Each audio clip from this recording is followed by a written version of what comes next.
सत्संग के नियमानों को हम लोग सब उपस्थित हुए। पहले हम लोगों ने ग्रंथ संत की स्तुति गुरु विनती प्रारंभ किया। इसके बाद हम लोग ग्रंथ पाठ से हम लोगों ने सुना सत्संग की महिमा।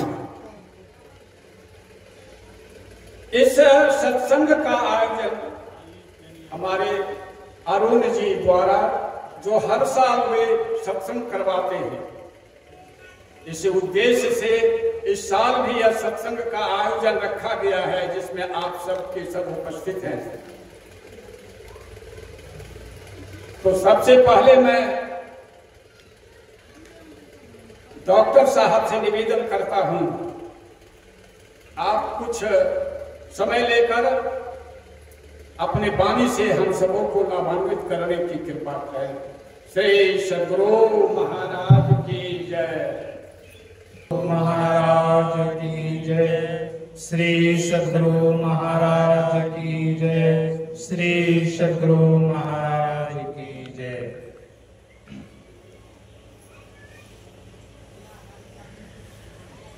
नमामि अमित ज्ञान रूपं कृपालम् अगम बोधदाता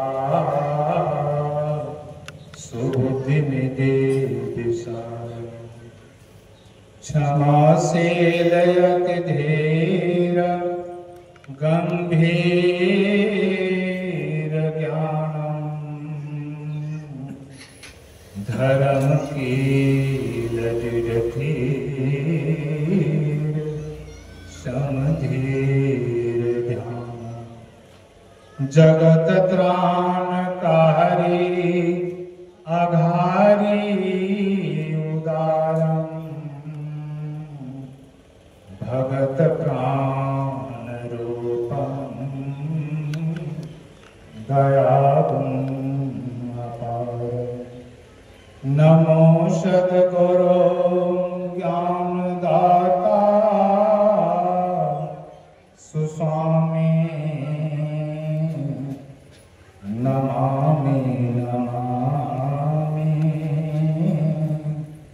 नमामि नमामि नमामि नमामि। धन्य धन्य सतगुरु सुखद महिमा कहे न जा जो कछु कहूँ तुम्हारी कृपा मोते कछु न बसा। मेरा मुझ में कुछ नहीं जो कुछ है गुरु तो तेरा तुझको सौंपता क्या लागे गुरु हो। मंत्रासेन अव्यक्त रूप में परमार्थ सद्गुरु के जुगल पाद पद्मों में कोटि कोटि नमन एवं मंत्रासेन पूज्य गुरुजनों के चरणों में कोटि नमन। सत्संग स्तर पर उपस्थित सभी धर्म प्रेमी माताओं और बहनों के अंदर बैठे हुए परमात्मा को इस दास का कोटि कोटि नमन। सत्संग मनुष्य के जीवन में बड़े भाग से मिलता है। बड़े भाग पाइए सत्संगा बिनु ही प्रयास हो ही भगवान। तो आज हम लोग को वरुण जी के द्वारा यह सत्संग का आयोजन किया गया है जिसका हम लोग संतवाणी को सुनकर अब अपने जीवन को सफल बनाने के लिए अपने जीवन में लाभ पाने के लिए उपस्थित हुए हैं। हम सभी भागी हैं। विशेष में कुछ नहीं कहकर पूज्य साहित्य संस्थान के भजन को प्रस्तुत कर अपने वाणी को विराम दे दूंगा। श्री सद्गुरु महाराज की जय।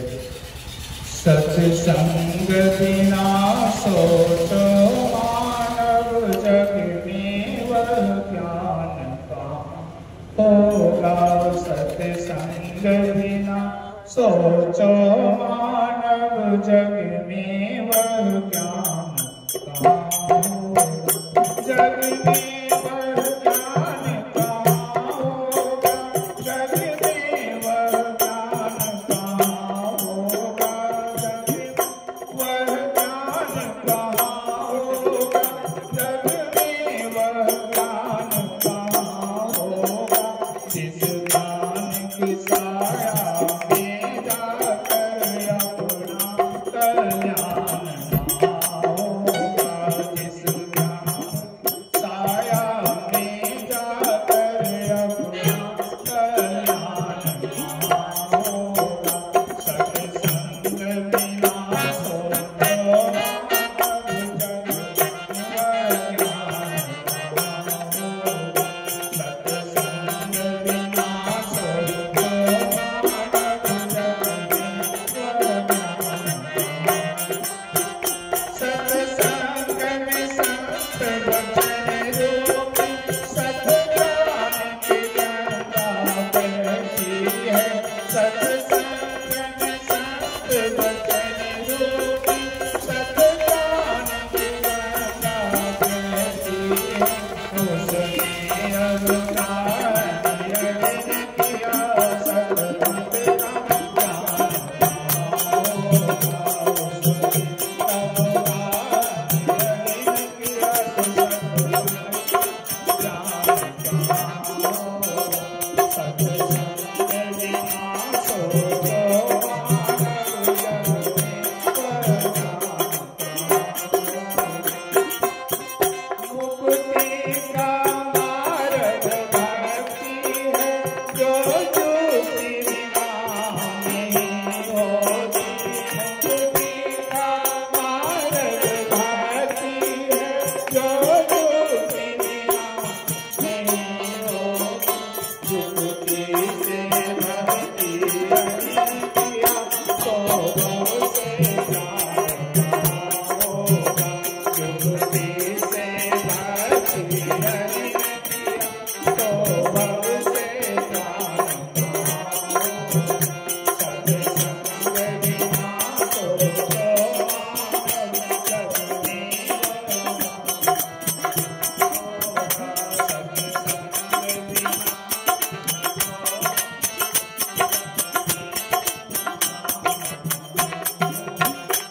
सेवा से सद्गुण है आके, जिससे जीवन सुखमय होगा, सेवा से सद्गुण है आके, जिससे जीवन सुखमय होगा, जिसमें है सेवा भाव नहीं सारे सुखमय कहाँ होगा, जिसमें है सेवा भाव सारी सुखमय कहाँ होगा, सत्संग बिना तो मानव जग में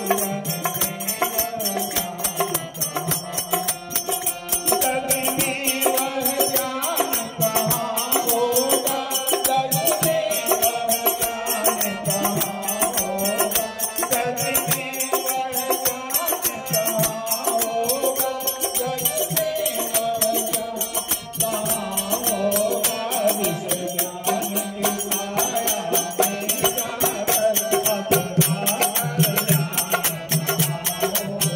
जिस ज्ञान की साया में जाकर अपना कल्याण कहाँ होगा, सत्संग बिना सोचो मानव जग में जग में वह ज्ञान कहाँ होगा, श्री सद्गुरु महाराज की जय। से साधिका पूर्ण भाव को भगवान कृष्ण में भी मंगवाए हैं, इसलिए अब यहाँ कहने वाले तो और हैं, लेकिन उतना समय देगा तो परशुराम बाबा को और दर्शाधिका जी को वह समय उतना नहीं मिल पाएगा। इसलिए मैं परशुराम बाबा से निवेदन करता हूँ कि 5:30 बजे तक सत्संग होगा। और आप दोनों आदमी इसमें आधा आधा करके बांध के अपना जो है ना, हम समय क्या कहेंगे उसमें अपने मन से ही उसको इस तरह से निष्ठा कर लेंगे जिससे कि समय पर सत्संग की समापन भी हो जाए, आरती हो जाए। श्री सद्गुरु महाराज की जय। सद्गुरु महाराज की जय। शब्द हमारे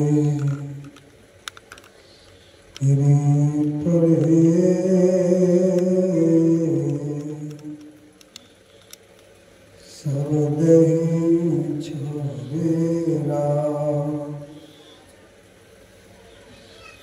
जो जन शब्द विवेकिया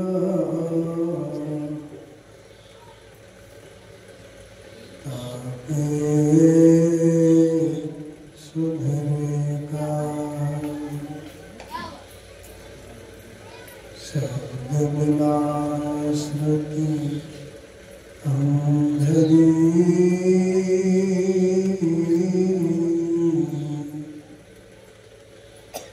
कहे कहाँ को जाऊं।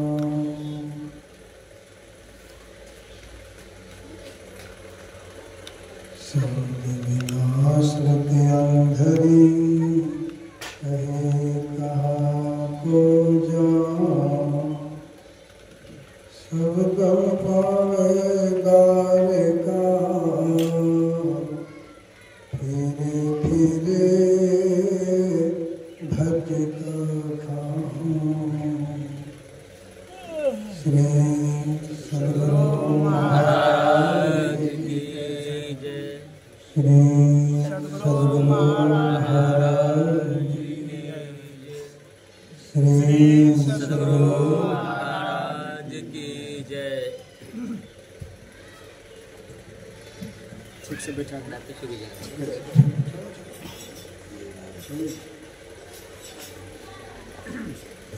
उपस्थित धर्मानुरागी सज्जन वृंद तथा धर्मानुरागी माता एवं बहन, यह संत मत का आयोजन है।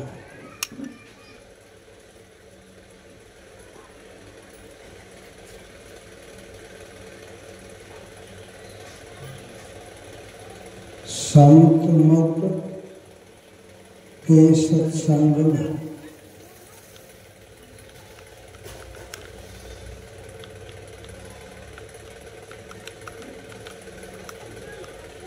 जो पाठ किया जाता है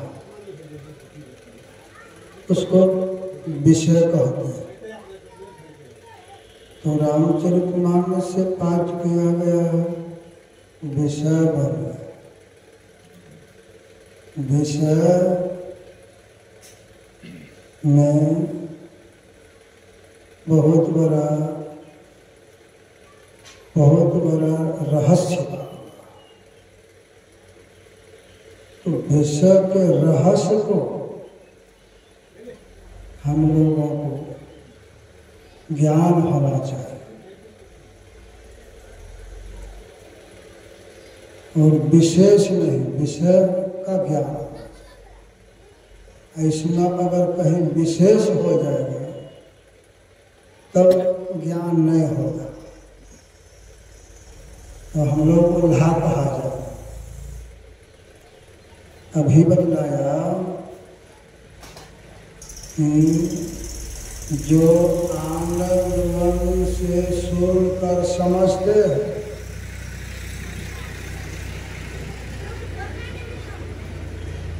आनंद मन से जो सुनकर समझते हैं,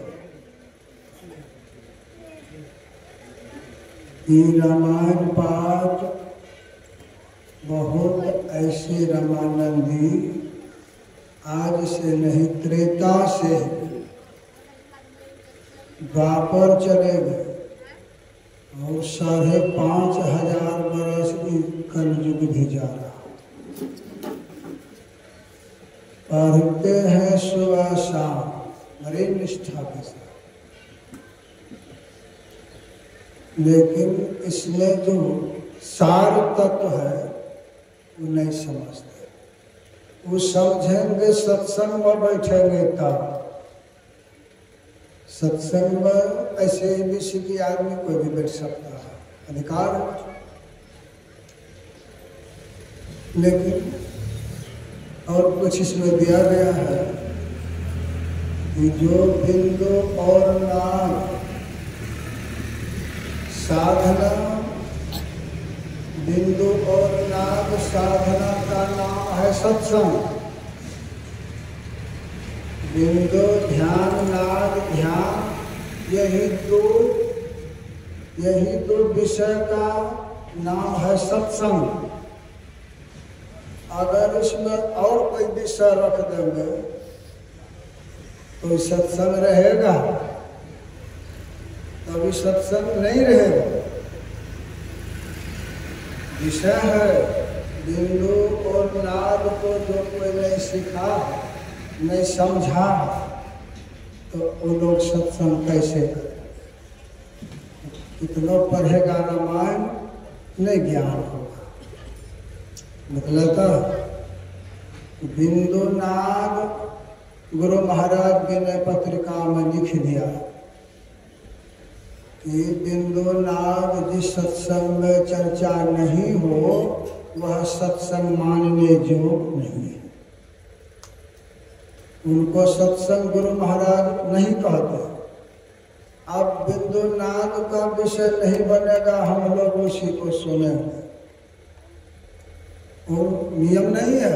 और लोग सुनेंगे तो क्या होगा कि बिंदु नाद का ज्ञान नहीं होगा, दूसरे विषय का हम लोगों को सुनने के लिए मिलेगा। तो अभी कहा कि प्रयागराज का जो स्नान का फल है, तो संत के वाणी सुनने से प्रयाग के लाभ हो जाता है। बोलिए तो ये हम तो पढ़ दिए, लाभ कहाँ छिपा हुआ? ये तो पता हम लोगों को चाहिए कि ये लाभ कहाँ है। सोनी समझही, सोनी समझही, इतना बढ़िया लिख दिया है। पूरा रामायण का ज्ञान होगा, अगर इसको समझेगा, पढ़ लेंगे हम लोग। जब लोग हमारे गुरु महाराज के पास नहीं जाएगा, संतों के अमृत वाणी को नहीं समझेगा, और रामायण पढ़ने से दिशा नहीं बनता है, भागवत कथा में दिशा नहीं है, रामायण पाठ में दिशा नहीं है, हनुमान जी के पाठ कीजिए उसमें दिशा नहीं है, भागवत कथा में दिशा नहीं है। दिशा कहाँ है? भी जो अभी बतला दिया सुनी समझही, इसमें दिशा तो अलग न बैठा हुआ है। दिशा का ज्ञान तो अलग है, पाठ तो अलग है। ये तो अक्षर का पाठ हुआ, शब्द का ज्ञान होगा तब तो पता चलेगा। इसलिए संत महात्मा ने कहा शब्द ही मारे गिरी पर,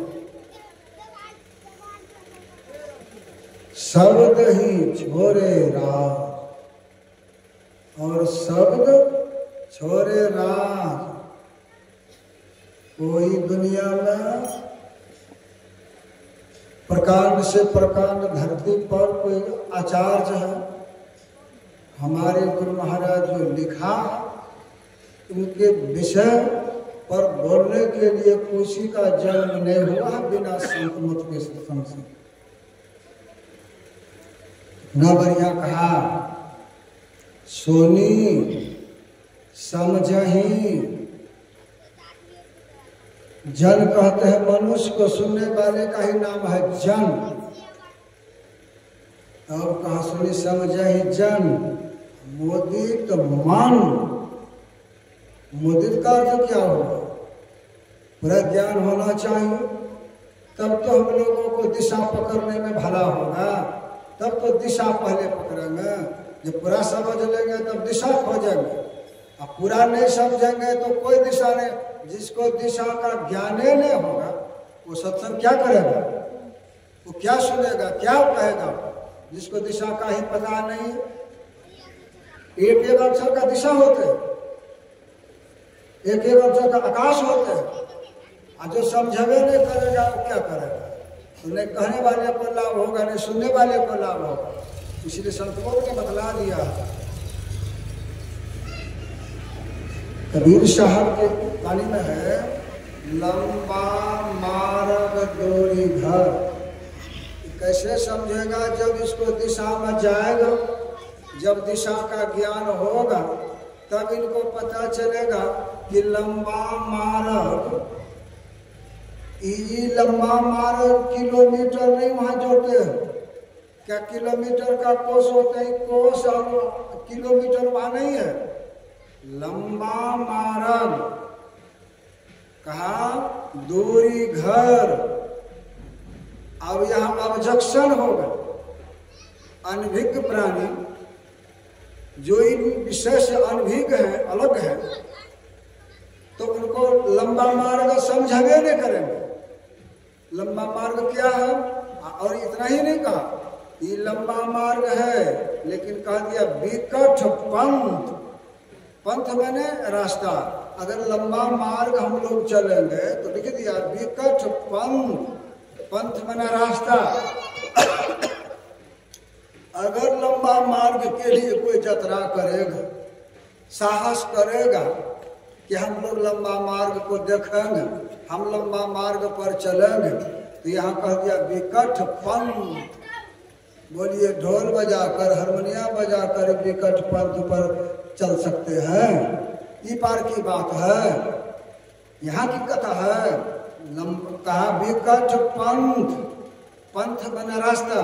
विकट पंथ बहुमान कह संतों क्या पाई, इनके बिना कह संतों क्या पाइए दुर्लभ हरि विदाई।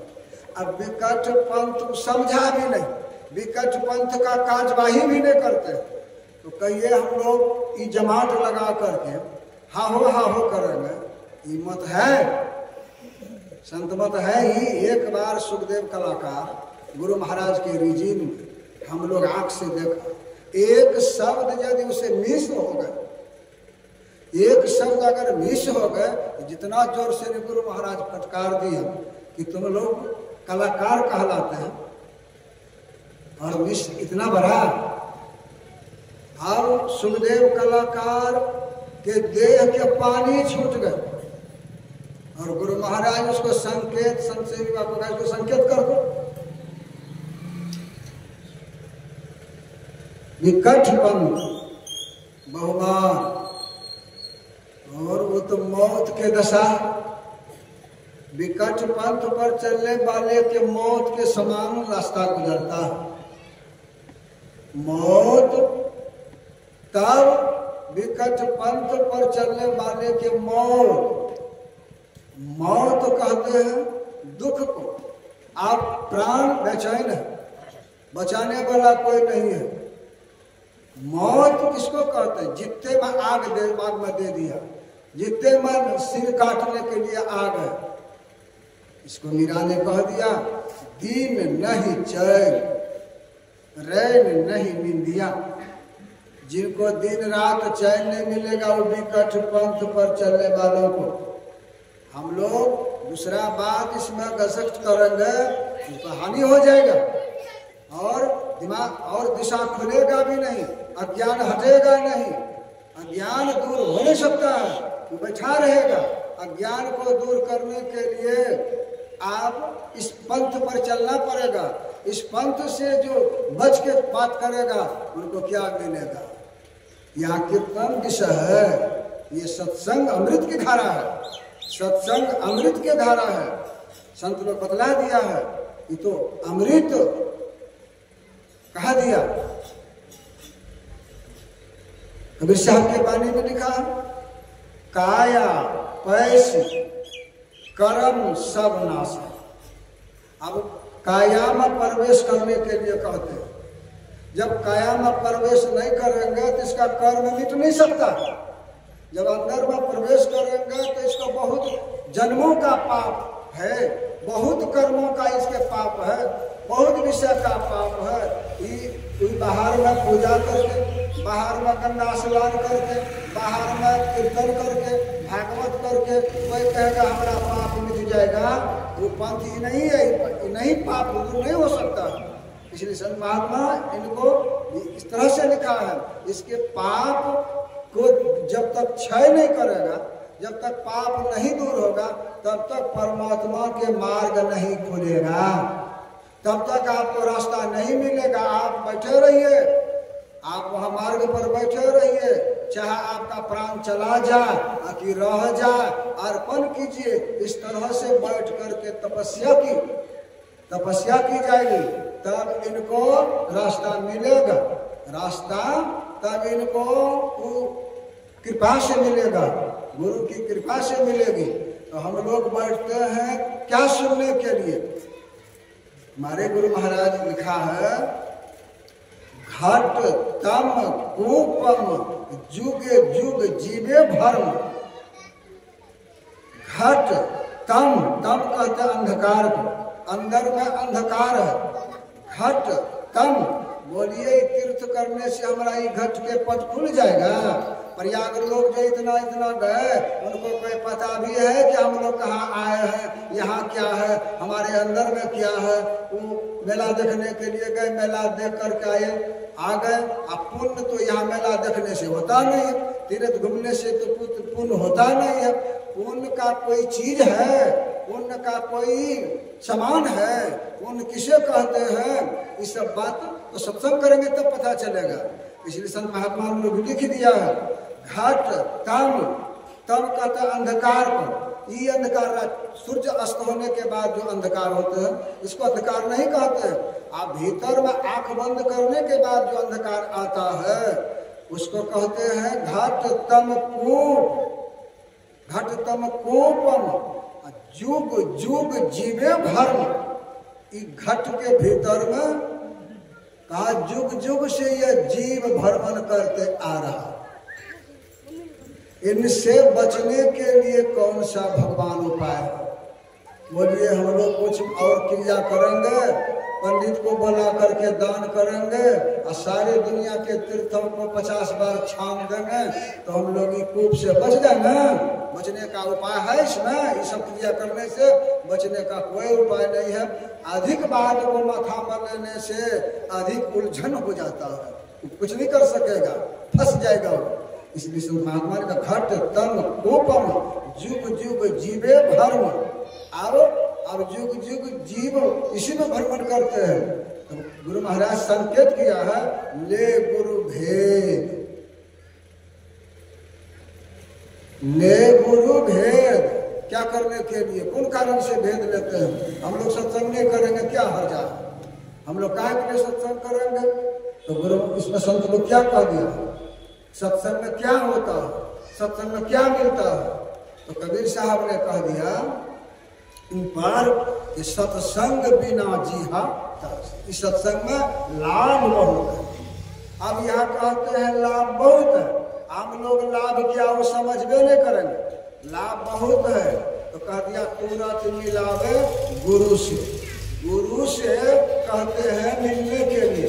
तो जब तक कि ज्ञान नहीं होगा तो गुरु से हम लोग कैसे जाके मिलेंगे? गुरु से मिलेंगे तब न लाभ होगा। हम जाने भागवत कथा में, कीर्तनाचार्य में, वो सुनने के लिए तो हम लोगों को मार्ग मिल जाएगा। कभी किसी को नहीं हुआ, फंसेगा तो कभी उभरेगा नहीं। इतना बढ़िया का घट तम कूपम जुग जुग जीवे भर। ले गुरु भेद, यहाँ भेद है। भेद कहते, सुन लीजिए ध्यान से, भेद किसको कहते हैं? वहां मंत्र का भी जरूरी नहीं है, वहां आंख से देखने का भी कोई जरूरी नहीं है, किसी पदार्थ जीव को नहीं देखेंगे। और अन्ना तो हमारा शोर खुलेगा, मुंह बंद रहेगा, आंख बंद रहेगा। वो भेद ऐसा है कि शरीर से भी कोई जरूरी नहीं है। कोई चीज 14 इंद्रिया का वहां आवश्यकता नहीं है। और इस सब को छोड़ करके भजन तो सूरत करता है। भजन क्या करेगा? भजन किसका नाम है? जो तम कहते अंधकार को, अंधकार में छेदने का जो सिस्टम है उसी में तो कह दिया ये विकंठ पंथ है, कठिन का मार्ग है, ये कठिन का मार्ग है। और इनको सस्ता में कोई कहेगा तो उल्हा हो जाएगा। स्पष्ट कर दिया, ले गुरु भेद जा तम छेद। अब तम कहते अंधकार को, अंधकार को छेदो, यही तो साधना है, यही तो सत्संग है, यही तो भजन है। लागले गुरु भेद जातम छेद। जो अंधकार को छेदने के कला नहीं जानता, अंधकार में बैठकर जो छेदेगा नहीं, दिशा का पता लगेगा नहीं कि हम यहाँ हैं और मेरे सामने में अंधकार है, अब हम लोग यहाँ से निकलेंगे तो सब गेट तो बंदे हैं, निकलेगा ही कैसे। तो संत लोग बतलाता है कि अपने शरीर को छोड़ दो, शरीर छोड़ दो। कहते संत लोग इस शरीर को छोड़ दो, हाथ से आसक्त छोड़ दो, आंख से देखने का आसक्त छोड़ दो, पैर से चलने का आसक्त छोड़ दो, कह दिया मुंह से बोलने का आसक्त को छोड़ दो, मन में तरह तरह का चिंतन आता है वह आसक्त को छोड़ दो। इन सब को जब तक कोई त्याग नहीं करेगा, उनको तो एक सुई के नोक बराबर उसको पुण्य कभी नहीं हो सकेगा, लाभ नहीं हो सकेगा। इतने को जब हम लोग रद्द करेंगे, इस सब को गेट लगा देंगे, तब जो हम लोग अंदर में बैठेंगे। अब देखिए सोच कैसा है। यहाँ मीरा बतलाती है कि दिन नहीं चैन, रैन नहीं निंदिया, वहां नहीं उनको चैन होगा, रात में नहीं नींद होगा। देखिए उसका बेचैनी हो जाएगा, उनको कष्ट हो जाएगा। उसी को तो मौत का दशा कहते हैं। दिन नहीं चैन, रैन नहीं निंदिया, तब कहते जागत रैन बिहानी। क्या ये कीर्तनिया करता है, भागवत का आचार्य करता है, कोई रामायण पाठ करते हैं, क्या ये सब क्रिया कीर्तन जो है यह अंधकार को पार करने वाला विकट पंथ में है ये सब। इसलिए संत लोग ने बतला दिया है कि दिन नहीं चैन रहने नहीं निंदिया, राज जागत रहने बिहानी ऐसी पी। अब यहाँ बतलाता है न उसका हाथ कटा हुआ न पैर कटा हुआ है, पीड़ा कौन बात का हो रहा है, कहे तो यह शरीर गेट बंद है, आंख बंद है, वो अंधकार में है, कुछ देखने के लिए नहीं मिलता है।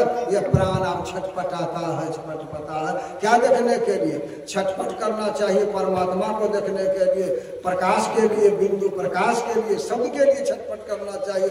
हम लोग संसारिक विषय के लिए, रूप रस गंध स्पर्श के लिए हम लोग छटपट करते हैं। क्या कहते हैं?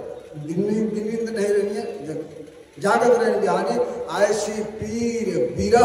वहाँ कहते हैं विरह है, कौन चीज का विरह है? वो कोई मर जाता है तो उसको विरोग कहते हैं, और किसी को विरोग दूसरी चीज को कहते हैं। विरह तन भीतर, ये विरह कहाँ होता है? ये शोक कहाँ होता है? बाहर में। ये कोई देखेगा हमारे विरह को? कोई देख सकता है? वो अपने आप देखेंगे। विरह तन भीतर, कहा इस शरीर के भीतर में विरोग आपको वहां बैठा हुआ, आपको कष्ट हो रहा है विरोग में, न आपको अन्न अच्छा लगता है, न पानी अच्छा लगता है, न दुनिया देखने में अच्छा लगता है। विषय प्रियंत्र मुक्त धर धीरा, जा पर हरि बसे रघु धीरा। ये चेतन वहां बैठेगा, वहां से आप प्रस्थान करेंगे, रास्ता वहां से चलेगा। यहाँ से रास्ता गमन करके कूप में चला गया, अब कूप से जो रास्ता निकलेगा तो कह दिया ऐसी तन भीतर कसक कसक कसकानी मीरा मन मानी। ये बात अगर मन में मान लिया, मन ने मान लिया, तब तो आपको पुण्य हो सकता है, लाभ हो सकता है। इधर तो लाभ का कहीं कहीं कोई चीजें नहीं है, धरती पर तो कोई पदार्थ नहीं है लाभ के लिए, सब तो ये हानिकारक चीज है। ये मायावी संसार है, जो कुछ देखते हैं आंख से रोशनी से निवृत्त होकर, ये आंख के रोशनी से निवृत्त होकर के कहते हैं चलने के लिए। आंख से निवृत्त होकर के जो चलेगा उनको क्या मिलेगा? उनको कष्ट तो होगा ही, उनको भारी कष्ट। ये कोई बिरला उठावेगा ये कष्ट, सुनेगा तो 1 करोड़, सुनने वाले बहुत है, गायों भैंस के कान में आवाज जाता है, लेकिन समझने वाला अभी भाजी ने सुनी समझे ही ईद विषय बन गया समझने के लिए। कहाँ क्या समझेंगे, कहाँ क्या समझेंगे, समझना क्या है, क्या नहीं समझना है, कौन बात हमारे समझ से हानिकारक होगा, कौन नहीं समझेंगे, कौन समझेंगे। इसलिए संत लोग ने कहा सुनी समझे जन्मदिन में मत जाइए तेरा अनुराग, यानी जिनको भीतर में अनुराग है मंजन करने का, जिनको प्रेम है, जिनको प्रेम का अनुराग है वही मंजन करेंगे, और जिनको प्रेम नहीं है वो मंजन क्या अनुराग क्या करेंगे। अनुराग का अर्थ क्या हुआ, गीत गाना। अनुराग का माने हुआ परमात्मा से मिलने का अनुराग, यानी शोक हो रहा। अनुराग तो शोक को कहते हैं, मिलने का शोक हो रहा है, हम परमात्मा से कैसे मिल चाहिए अनुराग। अल्लाह ही इनको जो जान लेगा तो कहते हैं ये अनुराग कोई प्राप्त कर लेगा। तो लही 4 फल, कहिए कि गाछ के ऊपर फल कहते हैं, लही 4 फल। ऐसे लोग बराबर श्रवण करते सुनते हैं बढ़ते हैं। 4 फल अच्छा तनु, आनी रहते शरीर में रहते ही, किया फल है बाहर में, यह फल तो भीतर में। ये तो प्रकट कर दिया लेखक गोस्वामी जी ने, इसको प्रकट कर दिया, तो गुप्त चीज है, ये तो साधना गुप्त है। भगवान तो कह दिया और एक गुप्त मत, ये तो गुप्त मत है, प्रकट मत तो है नहीं, ये गुप्त मत है। गुप्त मत ऐसा चीज है जिसका पता कोई दुनिया में देवी देवता को नहीं लगा है, लक्ष्मी सरस्वती को नहीं लगा है, 33 करोड़ देवता को ये मत का पता नहीं है। और जो ये गुप्त मत है ये और किसी को पता नहीं है। तरसते तरसते सब मर गए, काली दुर्गा को पता नहीं है और हनुमान जी को पता नहीं है। गुप्त मत का अर्थ क्या हुआ, हम लोगों को आराध्य देव ने संत मत में इसका संबोधित करते हैं कि गुप्त किसे कहते हैं। तो गुप्त का मन हुआ कि आप आंख बंद कीजिए और दोनों कर को जोड़ दीजिए, दोनों आंख को जोड़िए। कि जो खुला आंख रहेगा तो कभी नहीं जुटेगा, जब तक कि आंख नहीं बंद होगा तो गुप्त भेद जो आपके पास में है काम नहीं करेगा।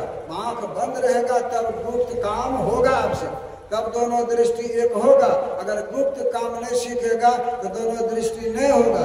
और खिस्सा कहानी कोई गुप्त चीज नहीं है, गुस्सा जो अलमार मारता है उसको अलमार कहते हैं, अलर्ट करते हैं। तो संत लोग बतलाता है गुप्त ऐसा चीज है, मत और एक मत सब ही कहां, सबको सुना दिया, सब ही कहां। सब बैठा था वहां पर, विश्वामित्र वशिष्ठ मुनि और पूरे अयोध्या के वासी लोग बैठे हुए, सब ही कहां कर जोर। शंकर भजन जो कह देते हैं ये लोग पढ़ कर लेते हैं। शंकर का अर्थ क्या हो गया, शंकर किसे कहते हैं, शंकर भीतर में है या भीतर के बात हो रहा है। और फिर कहते हैं शंकर की बात भी आउट कर दिया का शंकर यानी दोनों दृष्टियों को जोड़कर अपने चेतन को उसमें संग कर दीजिए। उनमें अपने चेतन को अगर संग कर दीजिएगा क्या हो जाएगा, जब ये दोनों के बीच में शंकर कह दिया, जब संग हो जाएगा, शंकर भजन यानी दृष्टियों को चेतन को संग नहीं करेगा तो वह भक्ति उनसे कभी जीवन में नहीं होगा। भक्ति तो गुप्त चीज है, भक्ति तो अमृत के धारा है, भक्ति तो बहुत कठिनाई का चीज है, बड़े लाभदायक का भी चीज है। इसलिए पूरा मन योग पूर्वक लाभ क्रिया करने वाले को, सत्संग कराने वाले को लाभ तब होगा जब अथाह गुण सुनेंगे और समुद्र के जैसा अथाह विषय को सुनेंगे, उसके भीतर में विषय बैठेगा और उसका दिमाग खुल जाएगा, एहसास बढ़ जाएगा, उसका दिमाग जो है जगह पर आएगा, हौसला बढ़ेगा। तब ने कह दिया काक होई पिक बको मराना, तब जब हौसला बढ़वे नहीं करेगा और उड़ानी अलगे अलगे मार देगा तो गरबैया को क्या हौसला बढ़ेगा। क्या मंजन फल का पालन होगा इनके से, क्या मंजन फल मिलेगा इसको, नहीं मिलेगा। इसलिए संत मत के सत्संग में बिंदुनाद क्रिया जो है इनके बाहर कोई बात नहीं होना चाहिए। अगर बाहर बात करते हैं तो क्या होगा, एक पैसा लाभ नहीं हो सकेगा। तब तो कह दिया संत मता बिनु गति नहीं, संत के बिना यह जीव को गति आज तक। देखिए नारद जी एक बार गए भगवान कृष्ण के पास, द्वारका जी, तो भगवान कृष्ण लेटा हुआ था, भगवान नारद जाके बैठ गए। जब बैठ गए तो भगवान कृष्ण दोनों में बातचीत तो होने लगे। भगवान कृष्ण एक अंगुरी को ऐसे रखा था, तो भगवान कभी कभी इस करते थे, भगवान इस करते थे कभी कभी। भगवान से कहा, भगवान आपको देखते हैं बड़े कष्ट, कहा हमारा अंगुरी कट गया है नारद, कहा अंगुरी कट गया, ही दर्द हो रहा, कहा तो इसका औषध नहीं लगाते, कोई उपाय नहीं, कहा नहीं इसका उपाय किसी से नहीं हो सकेगा। नारद ने कहा, भगवान हे भगवान काहे न होगा, आप बतलाइए न।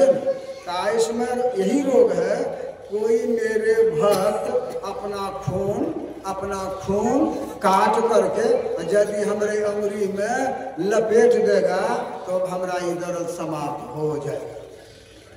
अब पहले कहा था कि सबसे प्रिय आपको कौन भक्त है, भगवान से कहा नारद ने। भगवान कृष्ण ने कहा कि सबसे प्रिय भक्त है गोपी, तो कहा गोपी कह दिया, तो नारद सामने में है, इन्हें कह दिया भगवान नारद से, कहा तुम ही लोग प्रिय भक्त हो, नहीं कहा। अब भगवान ने ये कह दिया गोपी भक्त है, तब ये कहे भगवान नारद, जब भगवान हम भक्त से हे मतलब भगवान ने कह दिया नारद का, अच्छा भगवान हम जाते हैं खून का पता लगाने के लिए। ये चले गए खून पता लगाने के लिए, तो अगर कोई भगवान का भक्त है थोड़ा सा खून दे दीजिए, भगवान कृष्ण बेचैन है, उनको लगा दिया जाएगा, भगवान शांत हो जाएगा, दर्द मिट जाएगा। तो जिनको पूछ कहा वो क्या कहते हैं, हाँ भगवान नारद आपने कहा ठीक, लेकिन हम वैसा भक्त नहीं है, हम खून काट करके देने वाला भक्त नहीं है, हम तो मोटा मोटा उसको मानते हैं, खून काट के देने वाले भक्त हम नहीं। खोजते खोजते नारद पूरे दुनिया में बेहाल हो गए, लेकिन कोई गछने वाला तैयार नहीं हुआ। तब इन्होंने नारद ने सोचा कि अच्छा ठीक है, भगवान कृष्ण ने कहा था कि गोपी हमसे सबसे प्रिय भक्त है, तो हम गोपी ब्रिज में जाता हूँ। वो ब्रिज में चले गए, गोपी सब मिल गए। एक गोपी से भगवान कृष्ण नारद ने कहा कि हाँ बोलिए तुम ही हो गोपी, कहा हाँ बोलिए क्या बात है, कहा 100 समस्या है, कहा क्या समस्या, कहा भगवान कृष्ण का यह अंगुरी कट गया है, वो दर्द से भगवान बेचैन है। तो भगवान का कहना है कि कोई भक्तों का खून मिल जाए तो हमारा अंगुरी ठीक हो जाएगा, दर्द समाप्त हो जाएगा। कहा अच्छा कहा देखिए ना भगवान वैसा भक्त हम नहीं है, फिर भी यदि भगवान को हमारे खून की आवश्यकता है, भगवान का आराम होने का यदि आवश्यकता है, तो हम खून काट करके देने के लिए तैयार है। आपको कोई बर्तन है, तो नारद ने कमंडल निकाल करके दे दिए, कहा ले ली। नारद के सामने में चक्षुरा से वो गोपियों ने जाम को चीर करके और काट काट करके खून कमंडल लगा दिया, कमंडल खून से भर गए। और गोपी एकदम इस तक भी नहीं कहा, कहे तो ये खून भगवान को शरीर में लगेगा, और जो हमारा खून से भगवान का आनंद मिल जाएगा, भाव छूट जाएगा, हमको यही पुण्य हो जाएगा, यही फल मिल जाएगा, मेरे खून से भगवान का उद्धार, दर्द का उद्धार हुआ। तो कहा ठीक है, भर कमंडल दे दिया। जब कमंडल भर दिया, कहा जाइए नारद भगवान आप खून भगवान को दे दीजिए। भगवान के पास चले गए, नारद जैसे पहुंचा, भगवान देख रहा था, भगवान का अंतर्यामी सब खेतों निका था, भक्तों का जांच हो रहा था। नारद से कहा वाह वाह नारद वाह वाह, अरे इतना खून तुमको किसने दे दिया, इतनी खून की आवश्यकता तो नहीं है, ये तो उंगली थोड़ा सा ही भर कमंडल खून लेके आए हैं, कौन दे दिया? कहा भगवान मैंने बहुत भक्तों को खोजते खोजते परेशान हो गए, तब आपकी बात का याद आया तो हम गोपी के पास चले गए, गोपी ने ही यह खून जान काट करके दिया। कहा नारद धन्य हो, धन्य हो, तुमने हमारे भक्तों को खोजते खोजते परेशान हो। अच्छा ये कहो नारद तुम किसका भक्त, तो किसका भक्त हो? तो भगवान आप क्या नारद कहाँ गए? आपको विवश में आ गए, कहा बोलो नारद तो किसका भक्त हो? कहा भगवान आपका ही भक्त हो। कहा जब तुम मेरा ही भक्त हो तो दुनिया भ्रमण करने के लिए क्या जरूरी था? तुमने ही खून काट के काहे ने दे दिया? खून तुमने काहे ने दे दिया? काहे दुनिया भ्रमण करने के लिए गए? तब आपने आप नारद को कहना पड़ा भगवान जैसा आप कहते वैसा भक्त हमें अभिभक्ति हमसे नहीं हो रहा है। भगवान आज हमको बहुत बड़ा ज्ञान हुआ, बहुत बड़ा ज्ञान हुआ। कहा देखो गोपियों ने जान चीर करके दर्द का परवाह नहीं किया और मेरे लिए खून ये कमंडल आपको दिया, तो उन्हें काहे चीर करके दिया? जो करने वाला है उनको दर्द नहीं होता है, और जो नहीं करने वाला सत्संग से जिसको प्रिय नहीं है, भगवान से जिनको प्रेम नहीं है, साधना से जिसको प्रेम नहीं है, दृष्टि योग से जिसको प्रेम नहीं है, कह दिया वैसे भक्त नहीं है। बोलिए गुरु महाराज तो ये लिखा है, तो अब विशेष हम नहीं करेंगे। मत के अनुकूल वातावरण होना चाहिए, मत के अनुकूल हम लोगों को व्यवहार का ज्ञान होना चाहिए, मत के अनुकूल कमांड में रहना चाहिए। बोलिए श्री सद्गुरु महाराज।